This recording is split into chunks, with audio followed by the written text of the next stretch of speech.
Hey everyone, today we have a Cle de Peau video. This is going to be a comparison.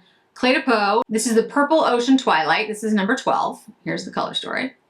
And I'm gonna do a look for all of you, which I already have on my eyes now, but I've filmed it so you can watch along. We have one eye with the primer all over the eye, as is directed, and one eye that I did not do it that way. I put the primer on actually over the entire look. So this is the finished look.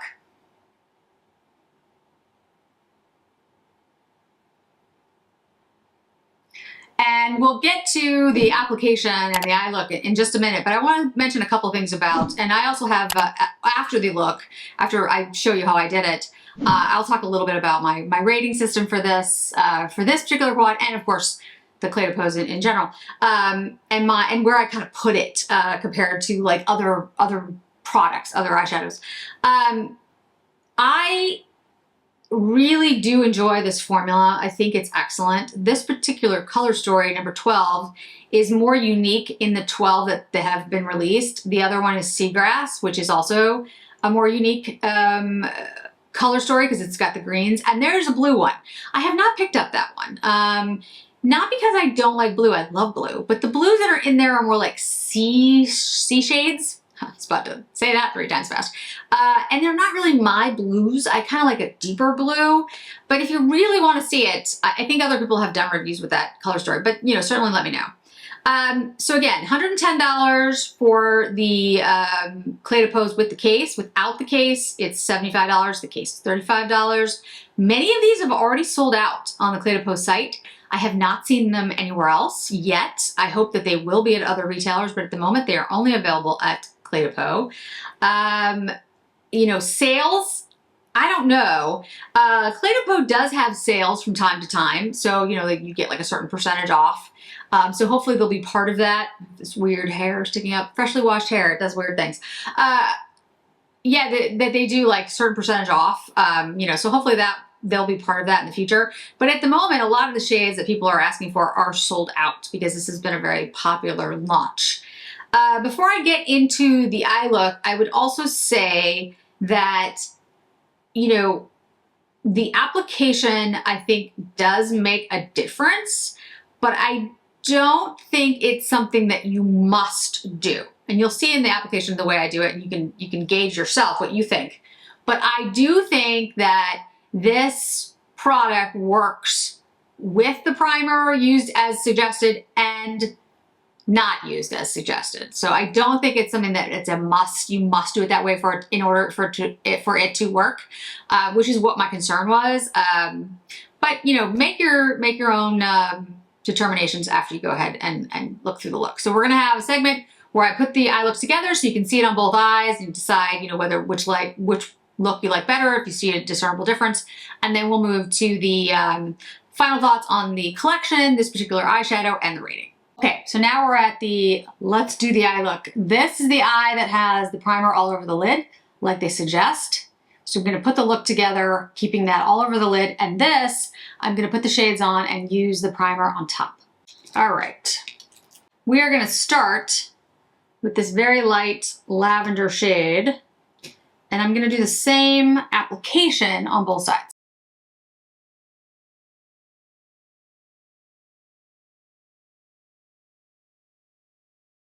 We're gonna take this sort of grayish purple shade and intensify, and I'm gonna take a little bit and put it on the lid itself.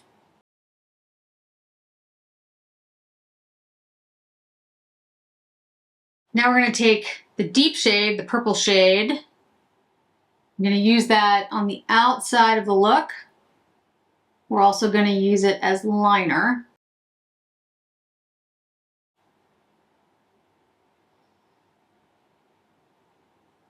Okay, on this side, I'm going to take that primer shade, use my finger because I find that's the best for this product, and kind of put it on the inner corner and the lid a little. All right, primer all over the eye, no primer on the lid, putting the primer on at the end as like a lightener. All right, I'm gonna put some mascara on and then we'll get to the final thoughts about the quad and the color story, and some details about how I feel about the application. Mascara is on. So here is the look again with the primer down. Here is the look with the primer on at the end. And it's in the inner corner and a little bit on the lid, kind of how it would look on this side as well, since I made sure that there was no other shadow on the inner corner of the eye so that you could see the primer. Now, looking at these two looks on my eyelid, I will tell you, I don't see a drastic difference right now. As I look at these, I feel like the color stories are pretty similar. You know, one with the primer, one without the primer. I don't think it's that different. I do think these shades look a little better on the eye, a little smoother on the eye. I think you see more texture on this eye because the primer isn't there. I did not use any primer. I just put it on my eye. So I do think this primer in here actually does create a very nice, smooth surface. I think where you really notice it though, yes, I think it makes a difference in the shades a little bit. I think it does do that. I think it's in the longevity of the look. So if you're one of those people, by the end of the day, if you have your shadow start to crease, or if you have your shadow start to break up, this primer does an amazingly good job of keeping the look together to the end of the day, and the shades do not blend into one. You have the same look at our, 8 o'clock in the morning as you do at 8 o'clock at night, which is saying quite a bit because most makeup, 12 hours later, absolutely looks different. Usually not as good. So I will say, I think these shadows, not only because of the primer, but I think because of the shadows themselves, are very long lasting, very creamy, great for somebody who has some more issues with keeping their look, eyeshadow look together, and who feel like at the end of the day, they have looks that either separate or, there's like, they kind of become, what's what I'm looking for, like they break up on your eye and they kind of crease. If you're having that, I would strongly recommend these. Now that I've gotten to play around with them a little bit more, I'm going to do my ranking here. I absolutely think these are buy nows. However, I have a strong caveat here. And my caveat is they are $110 if you get them with the case. I would recommend buying the refills, and here's why. You can buy one case and snap in the different color stories that you want to use. You do not need the case to use it. If you're going to travel, if you want to take them somewhere, if you travel with several, okay, get several cases. So I would first say that I don't think everyone needs a case for each one, unless you're somebody who has feels the need to have a case for each one, which again I respect. But just for the product, I think you could get the refill and snap it in. It's easy to take in and out. So that's my first thing.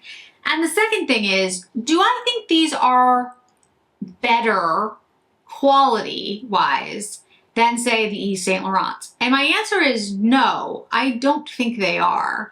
I think for the average person, the Yves Saint Laurents are going to be more interesting, frankly, because the color stories are more vibrant, more dynamic, more shiny, shimmery. They're more of a pop. Okay, so I think for a lot of people, the price point of these Cle de Peaus, honestly, side to side, the YSL is a better choice. But if you are somebody who has more difficulty with your eye looks because of various things, it could be because you have a more mature eye. That's one possibility. Or maybe just, you have the type of eyelids that everything creases on you, and by the end of the day, it just doesn't look good. I would strongly recommend these. And in that case, this is absolutely worth it. And the price point, frankly, is not an impediment at all, because if you get something that you don't have to touch up for 12 hours, yeah, I'd pay for that. I mean, if you can afford it, then yes. So I love these color stories. I think they're very elegant. I've loved every single one I've done. I have 4 now. This, as I mentioned in my intro, is the Purple Ocean Twilight number 12. And I'm going to show you some swatch comparisons that I did, and they're going to be up on Instagram as well.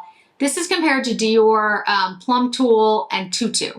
And the reason they're similar color stories, but you'll notice this one is different. It's not exactly the same. There's definitely a difference here. So I think it's, if you have Plum Tool and Tutu and you feel like, you know, oh, is it the same color story? It's not exactly the same color story. It's very similar. I mean, there's only so many colors you can do, guys, but it's not exactly the same. So I'd say that first of all. But again, I absolutely love these and I am glad to have them in my collection. I can tell you right now, these are the ones I'm going to pack for my conferences. So when I work in Washington, D.C. most of the time, and for the environment that I'm working in and the the issues I'm working on, this is exactly what I need. It is long lasting. It creates a beautiful look. It's very classy, very elegant. Don't have to worry about it. It's beautiful, but not attention grabbing.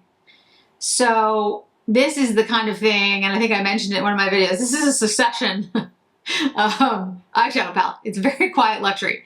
It's very beautiful, and I have to give it to Cle de Peau. They did a fantastic job with the product. It's a beautiful product. But if you're just, you know, somebody out there who likes eyeshadow and you want something that is a little bit more attention grabbing, a little bit more of a, you know, I don't want to use the word flashy because it's not necessarily flashy, but like more of a dramatic look, these are not going to give you that. I just don't see how they could give you that no matter what you did. This is a beautiful look and it's not like boring, and it's definitely pigmented. It's not that, but it's a softer, more elegant curation, and the product is meant to be a softer, more elegant look. And because of the primer and the skincare ingredients that are included in the primer and the product, it is meant to create something that's going to be long lasting, moisturizing, great for mature skin, great for something with texture, all of those things. And I can tell you, and I'm just giving it to you from my perspective as somebody who is no longer 20. At 20, Jennifer would not have spent the $110 on this. I would have been like, it's not worth my money. First of all, I wouldn't have had $110 to spend on it when I was 20. But if I did, no, I would buy the Yves Saint Laurents, or frankly, I would probably buy like Sydney Grace or something who do beautiful products and are much lower price point and are more indie, and they have, you know, more unique color stories and stuff because they can, as I talked about in my Will I Buy It. They're not a large company. They're not worried necessarily so much about, you know, appealing to everybody. So yeah. So if I was 20 years old, no, this price point wouldn't necessarily be something that I felt was reasonable for the product. Now, at my age, I would honestly tell you that I would absolutely find this to be worth the money. But again, that is a particular perspective from a particular type of person. I also happen to love the Yves Saint Laurents because I also like a more dynamic, more attention-grabbing look as well. I like both. I think you can be that. I don't think you have to be just one type of person. I love shiny and flashy and, you know, glittery. And then on the other hand, I love like the row and very understated and cashmere. You know, I contain multitudes. I am an onion. I have many layers. But I think that's you know, that's the great thing about having different perspectives and different products out there for different people. So my answer isn't just a yes or no. I try not to do that. I try not to ever say something is absolutely, you must buy it now, or something is you know, terrible. I try to put nuance into the way that I give you my feedback, and that is where I've landed. So I now have 4 of these. There are 12 total. Likelihood is that I will end up getting all of them eventually, but these are part of a permanent collection as far as I know. If that changes, I'll let y'all know. And yeah, I'd love to have the different color stories for different uses, because some are a little bit, you know, a little bit more warm, a little bit more cool. But what I would say is many of the shades that are in the neutral categories, those first 8 or so, look very similar. I don't think there's drastic difference between each one. So, you know, I have the purple one here, 12. I have 4, which I haven't done a review on yet, but I'll have that up. I have 3, which is more of like that soft cashmere pinky one. And then I have Seagrass, which is the green. I think the green is a beautiful color story. I absolutely suggest that one. And this 12 is stunning. But the 4 and the 3 are also beautiful. 4 is more warm, 3 is more cool. And I think the other iterations of those neutrals, yeah, I absolutely would love to have them in my collection someday. And if it was just Jennifer, again, like just me, yeah, I would probably end up buying more of the Cle de Peau because it would be, you know, more work appropriate, and that's a lot of my life.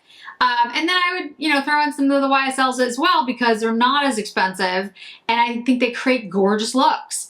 Where does that fit with the whole rest of the world? Tom Ford, Dior, etc., etc. I'll tell you, honestly, these 2 new releases have really put the Dior's, Chanel's, Tom Ford's, even Guerlain sort of on a, like, back foot for me. I feel like, you know, Tom Ford has been great with their cremes and kind of with their other stuff. Dior changed the formula from something I absolutely worshipped to something I'm kind of like, this is good. And Chanel, you know, look, Chanel of old was probably my favorite. Some of my old Chanel's just, I got rid of some really old ones that were like the square pans many years ago because, I mean, I'd had them for like 20 years and I needed to throw them out. But I got to tell you, I miss those. And I'm actually going to do a look, like a throwback look to when I worked for Chanel. There's a look that I have in mind that I used to wear in like 1998. I think you can picture it if you were around that time, like the dark lip and the dark eye. Anyway, the point is, I am going to do a look like that, like a throwback look. And, you know, but the new Chanel's have been hit or miss, and we'll see what they're doing for, you know, the fall and the holiday. But I gotta say, if I was talking to somebody who was just starting their collection, I would probably lead them to the Cle de Peau and the YSLs before I told them to go pick up some other stuff. So, you know, that's just my take again, but I think they did a fantastic job, both companies. Prada has launched their eyeshadows, and I'll have those soon, hopefully. And I'll do a review for those, for that as well, to let you guys know. But Cle de Peau, I think, did a fantastic job. I'm very impressed. I think for, you know, the price point is definitely high. I'm not gonna negate that, but I think for what it does and for the market it's going to serve, I personally think I think it's worth it. So again, not for everybody, because I don't think, first of all, most people, there's a lot of people that are going to be like, that's just too high of a price point, which I totally get. But if I were to say $110 for this, or $110 for a Tom Ford that's not the creme formula, I'd pick this. So I'd love to hear what your thoughts are. If you picked any of these up, if you know, are interested in picking them up, if you're interested in the color story, and what your thoughts are on the product so far. So thanks so much for joining me today, guys. I really do appreciate it. And I hope to see you in another video really soon.